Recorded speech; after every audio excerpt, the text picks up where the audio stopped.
அழியாத பெருஞ்செல்வம் அவனே, தில்லையானந்த கூத்தனின் மகனே, தில்லையானந்த கூத்தனின் மகனே, பிள்ளையார் சுழி போட்டு செயலதுவும் தொடங்கு.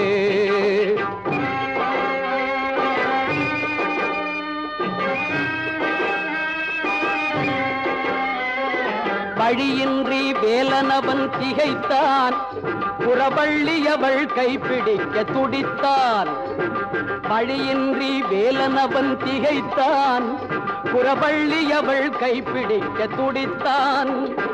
மறந்துவிட்ட அண்ணனையே நினைத்தான், மறந்துவிட்ட அண்ணனையே நினைத்தான். மறு கணத்தினிலே மகிழ்ச்சியிலே திளைத்தான், மறு கணத்தினிலே மகிழ்ச்சியிலே திளைத்தான். பிள்ளை